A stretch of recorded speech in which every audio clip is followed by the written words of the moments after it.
Now available in paperback and e-readers, Spinsterella Goth Girl Summer. Take a trip into the macabre world of goth modeling in the new millennium in this spooktacular Spinsterella story. Pick up your copy of Spinsterella Goth Girl Summer in paperback and e-readers at Amazon.com and online booksellers everywhere. Better get the coleslaw, y'all, cause we're having us a barbecue.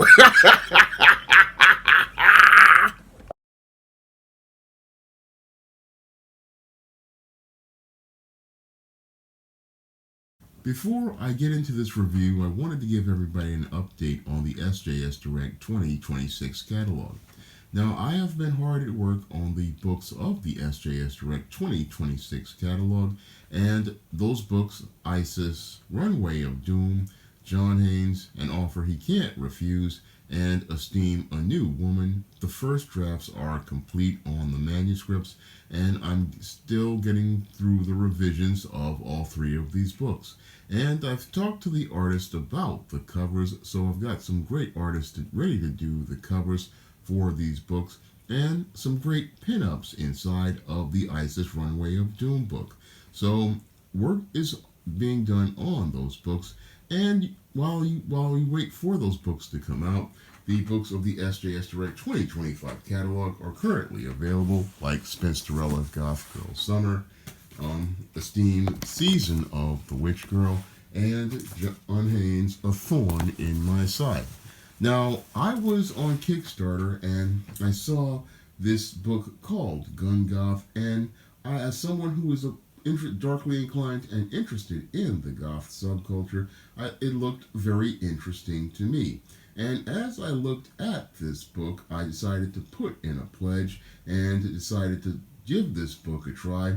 And sadly, this book, while it had a great cover, it just was disappointing all around. And it was disappointing all around because the creators really just show how inexperienced they are as related to putting together a comic from start to finish.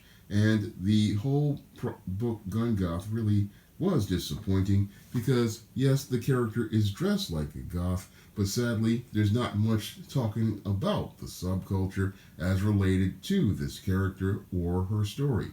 Now, Gun Goth basically revolves around this character, Gigi Diaz, who is, I'm going to open the book up so you guys can take a look inside, and basically trying to get this tripod from falling over. But Gun Goth revolves around Gigi Diaz, a young woman who is who lives in a Poconos town, and this Poconos town is basically being besieged by a bunch of interdimensional werewolves. Now, this whole story just really turns me off because here we go again with yet another apocalypse story, and many indie creators, you've got to find a different type of premise for your comic. I mean, the problem is that everybody keeps making apocalypse type stories or these type of scenarios, and it becomes quite boring to see the same story over and over again.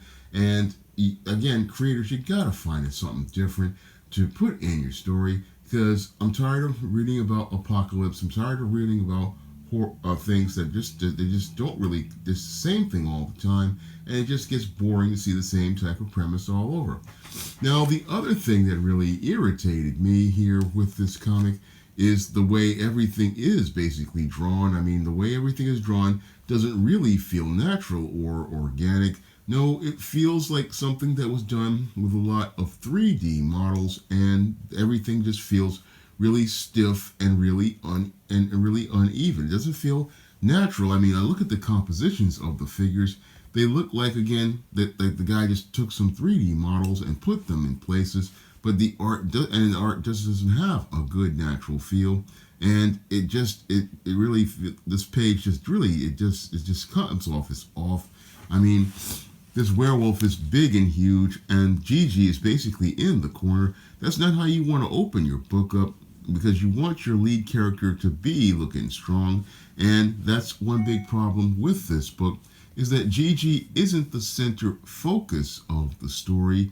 And if you've got a book called Gun Goth, then the goth character needs to be front and center. the Goth character and their interest in the subculture, all of that needs to be primary focus, but that she seems to be just a window dressing as related to continuing to push this apocalypse story in the Poconos. And the artwork again, really, it just feels really stiff.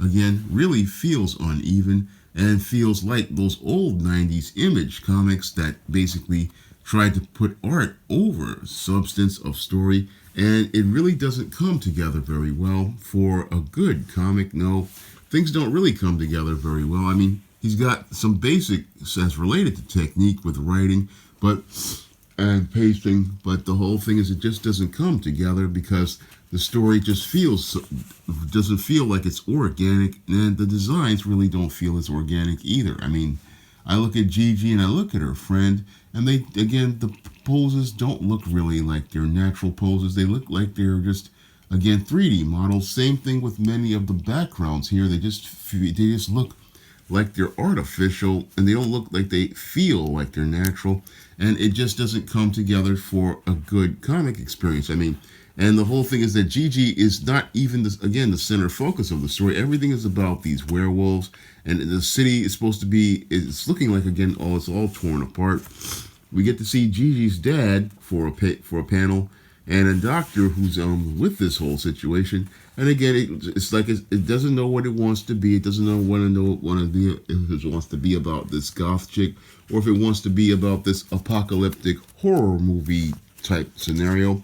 I mean, it's like the guy is trying to do Underworld on crack, but the whole thing is everything doesn't execute properly, and because it doesn't execute properly, we wind up with a complete mess of a book where we don't get to see a goth, we don't get to see a goth with a gun, and we don't get to see much action going on outside of these werewolves. I mean, the werewolves get more character development than Gigi does, and that's not what you want in your first issue of your comic.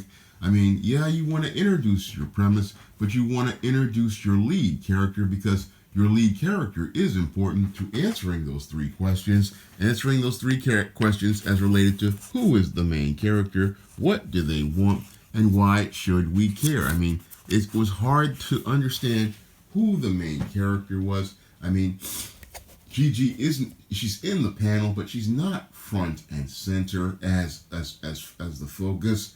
We don't know what she wants. I mean, maybe she wants to survive in this Poconos town, but we don't really get a reason to care about anything as related to her, because she gets next to no character development, because the werewolves are the primary focus, and it throws off the entire book. I mean, your first issue is one where you've got to introduce your lead character, show us why we need to care about them, because that's going to lead to people having a good first impression, and that good first impression is going to sell your second issue. And this book, basically based on the way everything was presented, really isn't selling that second issue. I mean, it basically just makes it where you just say, hey, okay, this book it's got some interesting ideas, but the way it's executed, again, just doesn't make it where you want to think about putting in any money to see this storyline further continue. You know, you don't want to see the storyline further continue because the action is not really paced very well, and the lack of character, and the thing is that he's trying to cram so many characters into just one 32-page story. No, when you're doing a comic, again, you want to keep your cast very small, and you want to develop certain characters and then leave everything for the next issue. That's what you really want to do in your comic. You don't want to, again, try to cram everything in, because if you try to cram everything in, you basically are going to overwhelm the reader with too much information, and you're not really going to make a compelling story. No, what you're going to do is just make everything a complete mess, and that's what happened here with Gun Goth. We don't get to see the goth character being the center focus. I mean, we don't get to see a nice conflict of, okay, like I've heard from many goths, because I go to watch many goths on YouTube, and I talk to many goths. And again, a goth is a pacifistic person, so they usually are not about violence. In many cases, they will defend themselves if they have to, but the whole thing is this character is supposed to be the gun Goth, but she doesn't carry any guns in this story and doesn't really do much in this story. And that really is not what you want in your comic. No, if you promise me something on the front cover, then you need to deliver what you promised on that front cover. And again, Gun Goth is supposedly promises you big action, but again, we get so much werewolves that we don't get the Goth character. We don't get to see the inner and external conflicts as related to the Goth character, and that leads to a very disappointing read all the way through with this comic. I mean, this comic, it just is a very disappointing book all around, and just disappointing as related to the writing just not really being there. I mean, this book basically needed a couple of more revisions on as related to drafts and as related to the script. And with the art, again, just don't use no 3D models. No, we want you to use original, fresh art like you have here on the cover. The cover is bold and dynamic, but the interiors are very stiff and very, again, they look like dolls and they don't look really natural. Again, don't use shortcuts like this because it messes up your book. Because if you use compositions like this, it basically doesn't really feel organic and doesn't really make everything pop. And the colors really are not that great. I mean, the colors really are not that good. And I mean, look at this panel right here. I mean, it looks so fake with those 3D models or computer models. Everything just feels artificial. No, you don't want that in your comic. I mean, you want your comic to feel like everything is like hand drawn and coming from real. You don't want stuff looking all stiff like this. No, you don't want that at all. I mean, I don't want to give away too much of this book because I know these creators did work hard on it, but what they worked on really shows that there's still room for improvement as relating to their craft, and they better get something going with their craft, because if they don't get it together on their craft, this may be their first and last book as related to things. Because again, when you go out here and create comics, you get one chance at making a first impression, and if your impression isn't good, then customers aren't coming back. And Gun Goth is a book that I definitely possibly won't be coming back for a second issue based on how disappointing this first one was. Now, if you want to check out my first full comic, John Haynes at Death's Door, you can find that comic on Lulu.com for the same price as the 2022 Kickstarter. And if you want to check out my other comic, Esteem No Good Deed, it's on Kindle for just 99 cents. And both of those books are better than Gun Goth, and you'll get a better reading experience from those books and the books of the SJS Direct catalog, which you can find in paperback and Kindle format on Amazon.com and other online booksellers like Draft to Digital, Google Play, Barnes & Noble, and big box retailers like Walmart and Target. That's all I have to say for this comic review video. You can comment, rate, and subscribe. Now available in paperback and e-readers, Esteemed Season of the Witch Girl. The aspiring angel takes on a wicked teenage witch in this action-packed, all-new Esteemed series adventure. Pick up your copy of Esteemed Season of the Witch Girl in paperback and e-readers at online booksellers today. Now available in paperback and e-readers, Esteemed Horror of the Hyena Woman. Elle's aspiring angel takes on a wicked werewolf in this action-packed, all-new Esteemed series adventure. Get Esteemed Horror of the Hyena Woman in paperback and e-readers today. Coming to paperback and e-readers, John Haynes, A Thorn in My Side. The man who rules the world takes on an agent from the CIA from the Black Boule in this action-packed, all-new John Haynes series adventure. Pre-order your copy of John Haynes' A Thorn in My Side at Amazon.com and other online booksellers. Support Black-owned and Black-operated digital broadcast media. www.niceradionetwork.com. Nice Radio Network, broadcasting 24 hours a day, 7 days a week.